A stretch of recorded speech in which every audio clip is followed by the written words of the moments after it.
ನಮಸ್ತೆ ಸ್ನೇಹಿತರೆ. ಮಾಘ ಪುರಾಣದ 15ನೇ ಅಧ್ಯಾಯ. ತ್ರಿಮೂರ್ತಿಗಳಲ್ಲಿ ಎಲ್ಲವೂ ನಾನೇ. ಗೃತ್ಸಮದನು ಜಹನುವಿಗೆ ಶ್ರೀ ವಿಷ್ಣುವಿನ ಮಹಿಮೆಯನ್ನು ಇನ್ನಷ್ಟು ತಿಳಿಸಲು ಉತ್ಸುಕನಾದನು. ಜಹನು, ನಿನಗೆ ಮುನಿಗಳು ಕಲಹ ಮಾಡಿದ್ದನ್ನು ಹೇಳಿದೆನಷ್ಟೇ. ಅದು ವಿಷ್ಣುವಿನ ಸೂಚನೆಯಿಂದಲೂ ಸನಕಾದಿ ಮುನಿಗಳ ಪ್ರವೇಶದಿಂದಲೂ ನಿಂತಿತ್ತು. ಆದರೆ ದೇವರುಗಳೇ ಕಲಹವಾಡಿದ್ದನ್ನು ಎಲ್ಲಿಯಾದರೂ ಕೇಳಿದ್ದೀಯಾ? ಇದಂತೂ ಬಹಳ ವಿಚಿತ್ರ. ಆದರೂ ಈ ಕಲಹವನ್ನು ನಿಲ್ಲಿಸಲು ನೀನು ಮಹಾವಿಷ್ಣುವಿನ ಮಹಿಮೆಯನ್ನು ತಿಳಿಯುವನಾಗುತ್ತಿ. ಈ ಕಥೆಯನ್ನು ಕೇಳು. ಬ್ರಹ್ಮನನ್ನು ಬಲ್ಲೆಯಷ್ಟೇ. ಬ್ರಹ್ಮ ಸೃಷ್ಟಿಕರ್ತ. ಅವನು ಪ್ರತಿಯೊಬ್ಬರ ಹಣೆಯ ಮೇಲೆ ಬರೆಯುವಂತಹ ಬರಹವನ್ನು ಯಾರೂ ಅಳಿಸಲಾರರು. ಅಷ್ಟೇಕೆ ಬರೆದ ಬ್ರಹ್ಮನೇ ಅಳಿಸಲಾರ.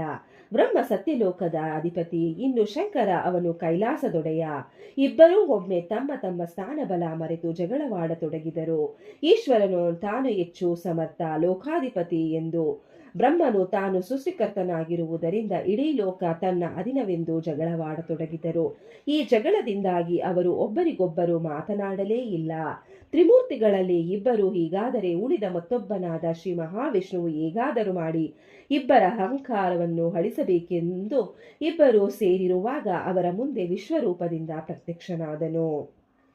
ಶ್ರೀ ಮಹಾವಿಷ್ಣುವಿನ ವಿಶ್ವರೂಪವನ್ನು ಕಂಡು ಬ್ರಹ್ಮ ಮಹೇಶ್ವರರಿಬ್ಬರು ದಿಗ್ಭ್ರಾಂತರಾದರು. ಪರಮಾತ್ಮನ ಸಹಸ್ರ ಬಾಹುಗಳನ್ನು ಕಂಡು ಅವರ ಕಣ್ಣುಗಳು ಆ ಬೆಳಕಿಗೆ ಮಂಜಾಗಿ ಹೋದವು. ದಿವ್ಯ ರೂಪವನ್ನು ಕಂಡು ಆಹಾ, ಧನ್ಯರಾದೆವು, ನಾವೆಂತಹ ಅಜ್ಞಾನಿಗಳು, ನಾವು ಶ್ರೇಷ್ಠರೆಂದು ಕಚ್ಚಾಡುತ್ತಿದ್ದೆವಲ್ಲ. ಮಹಾವಿಷ್ಣುವಲ್ಲವೇ ಶ್ರೇಷ್ಠನು? ಆದಿಯ ಅನಾದಿಯೂ ಆದ ದೇವನಾದ ಶ್ರೀ ಹರಿಯು ಇಲ್ಲದೆಡೆ ಇಲ್ಲ ಎಂದು ಮನಸ್ಸಿನಲ್ಲೇ ಆಲೋಚಿಸಿದರು. ಇಬ್ಬರು ಮಹಾವಿಷ್ಣುವಿನ ಮುಂದೆ ಬಂದು ನಿಂತರು. ಇಬ್ಬರಿಗೂ ಮೈ ರೋಮಾಂಚನವಾಯಿತು. ಶ್ರೀ ಹರಿಯನ್ನು ಸ್ತುತಿಸಿದರು. ಪರಮಾತ್ಮ, ನಮ್ಮದು ಮಹಾಪರಾಧವಾಯಿತು. ಸೃಷ್ಟಿಕರ್ತನು, ಜೀವಸ್ಥಿತಿ ಉಂಟು ಮಾಡುವವನು, ಲಯಕಾರನು ಎಲ್ಲ ನೀನೇ ಆಗಿರುವೆ. ನಾವು ತಿಳಿಯದೆ ಇಬ್ಬರು ನಮ್ಮಲ್ಲಿ ಶ್ರೇಷ್ಠತೆಯ ಬಗ್ಗೆ ಜಗಳವಾಡಿದೆವು. ನೀನು ಅನಂತನು, ಹಣೋರಣೀಯನು, ಮಹತ್ತೋಮಹಿಮ್ಯನು, ಕ್ಷೀರಸಾಗರ ಶಯನನಾದ ನೀನು ಸಕಲ ಜೀವರಾಶಿಗಳಲ್ಲೂ ಇದ್ದು ಎಲ್ಲರನ್ನೂ ಪೊರೆಯುತ್ತಿದ್ದಿ. ಋಷಿಮನಿಗಳು ದಿನನಿತ್ಯ ನಿನ್ನ ನಾಮಸ್ಮರಣೆ ಮಾಡುತ್ತಾ ನಿನ್ನ ದರ್ಶನಕ್ಕಾಗಿ ಕಾಯುತ್ತಿರುವರು.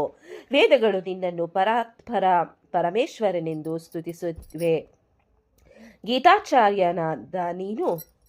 ಗೀತಾಚಾರ್ಯನಾದ ನೀನು ಈರೇಳು ಲೋಕಕ್ಕೆ ಒಡೆಯನಾಗಿರುವೆ.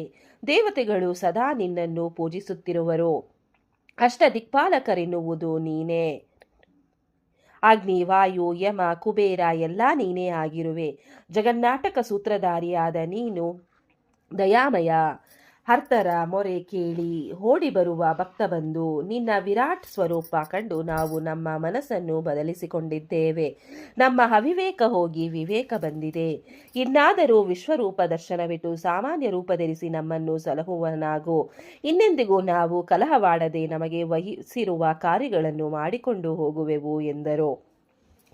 ಮಹಾವಿಷ್ಣುವು ತನ್ನ ದಿವ್ಯ ರೂಪವನ್ನು ನೋಡಲು ಶಕ್ತಿ ಇಲ್ಲದವರಾಗಿರುವ ಬ್ರಹ್ಮ ಮಹೇಶ್ವರರನ್ನು ಕಂಡು ಸಾಮಾನ್ಯ ರೂಪ ಪ್ರಕಟಿಸಿ ಅವರಿಗೆ, ಬ್ರಹ್ಮ ಮಹೇಶ್ವರ, ನೀವು ಅಹಂಕಾರದಿಂದ ನಾನೇ ಹೆಚ್ಚು ಎಂದು ಪರಸ್ಪರ ಜಗಳವಾಡತೊಡಗಿದ್ದರಿಂದ ನಾನು ವಿರಾಟ್ ಸ್ವರೂಪವನ್ನು ಧರಿಸಿ ನಿಮಗೆ ಮನವರಿಕೆ ಮಾಡಬೇಕಾಯಿತು. ನೀವು ಜಗಳವಾಡಲು ಕಾರಣ ತ್ರಿಗುಣಗಳ ಹೆಚ್ಚಳವೇ ಆಗಿದೆ. ಸತ್ವಗುಣ, ರಜೋಗುಣ ಹಾಗೂ ತಮೋಗುಣ ಇವೇ ಈ ತ್ರಿಗುಣಗಳು. ಎಲ್ಲ ಗುಣಗಳಲ್ಲಿ ಸತ್ವಗುಣವೇ ಶ್ರೇಷ್ಠ. ಅದು ಮನಸ್ಸನ್ನು ನಿರ್ಮಲವಾಗಿಡುತ್ತದೆ. ಇಹಲೋಕದಲ್ಲೂ ಸುಖ ನೀಡಿ ಪರಲೋಕದಲ್ಲೂ ಸುಖವಾಗಿಡುವುದು. ತಮೋಗುಣದಿಂದ ಅಜ್ಞಾನ ಹೆಚ್ಚುವುದು. ಏನೋ ಮಾಡುತ್ತಿದ್ದೇವೆ ಎಂಬ ವಿವೇಚ ಇಲ್ಲದಂತೆ ಮಾಡುವುದು. ನೀವೀಗ ಮಾಡಿದುದು ಇದೆ. ಅದು ಜಡತೆಯನ್ನು ಉಂಟು ಮಾಡುವುದು. ರಾಜೋಗುಣ ರಾಗದ್ವೇಷಗಳನ್ನುಂಟು ಮಾಡುವುದು. ಬ್ರಹ್ಮಜ್ಞಾನಿಗಳು ಈ ಮೂರು ಗುಣಗಳ ಅಧೀನರಾಗದೆ ಸಂಯಮಿಗಳಾಗುವರು. ಯಾವುದೇ ಆಗಲಿ ಅಧಿಕವಾದರೆ ವಿಪತ್ತೆ. ಅತಿ ಸಂಪತ್ತು, ಅತಿಯಾದ ಶಕ್ತಿ ಮನುಷ್ಯನನ್ನು ಏನು ಮಾಡಲಿ ಬಿಡಲಿ ಎಂದು ಕಾಡಿಸುತ್ತಿರುತ್ತದೆ. ನೀವು ಸತ್ವಗುಣರಹಿತರಾಗಿ ಕೇವಲ ರಜೋಗುಣ ತಮೋಗುಣಗಳಿಂದ ಜಗಳವಾಡುವ ಮಟ್ಟಕ್ಕೆ ಹೋದಿರಿ. ವಾಸ್ತವದಲ್ಲಿ ಸೃಷ್ಟಿ, ಸ್ಥಿತಿ, ಲಯ ಎಲ್ಲವೂ ನಾನೇ. ಕೆಲಸದ ಹಂಚಿಕೆಗಾಗಿ ಬೇರೆ ಬೇರೆ ರೂಪಗಳನ್ನು ತಾಳಿದ್ದೇನೆ ಅಷ್ಟೇ. ಬ್ರಹ್ಮ, ನೀನು ನನ್ನ ನಾಭಿ ಕಮಲದಿಂದ ಹುಟ್ಟಿದವನಾಗಿರುವೆ. ಚತುರ್ವೇದಗಳ ನೆಲೆಯಾಗಿರುವೆ. ಯಜ್ಞಾಧಿಪತಿಯು ನೀನೇ, ಜೀವರಾಶಿಗಳನ್ನು ಸೃಷ್ಟಿಸುವವನು ನೀನೇ. ನಮ್ಮಿಬ್ಬರಲ್ಲಿ ನಾನು ಬೇರೆಯಲ್ಲ, ನೀನು ಬೇರೆಯಲ್ಲ. ಲಯಕರ್ತ ಶಿವ, ಸೃಷ್ಟಿಕರ್ತ ಬ್ರಹ್ಮ. ನಿಮ್ಮಿಬ್ಬರಲ್ಲೂ ಭೇದವಿಲ್ಲ, ಇಬ್ಬರೂ ಒಂದೇ ಆಗಿದ್ದು ಜಗಳವಾಡಿದ್ದಿರಲ್ಲ. ಇನ್ನಾದರೂ ಶಾಂತ ಸ್ವಭಾವದವರಾಗಿ ನಿಮ್ಮ ಕೆಲಸದಲ್ಲಿ ತೊಡಗಿರಿ ಎಂದು ಹೇಳಿ ಬಳಿಕ ಕೈಲಾಸಾಧಿಪತಿಯಾದ ಶಿವನಲ್ಲಿ ಈ ರೀತಿ ಹೇಳಿದನು. ಇಲ್ಲಿಗೆ 15ನೆಯ ಅಧ್ಯಾಯವು ಮುಕ್ತಾಯಗೊಂಡಿತು. ಈ ಅಧ್ಯಾಯವನ್ನು ಓದಿದವರು, ಕೇಳಿದವರಿಗೂ, ಶ್ರವಣ ಮಾಡಿದವರಿಗೂ ಆ ಭಗವಂತನು ಒಳ್ಳೆಯದನ್ನು ಮಾಡುತ್ತಾನೆ.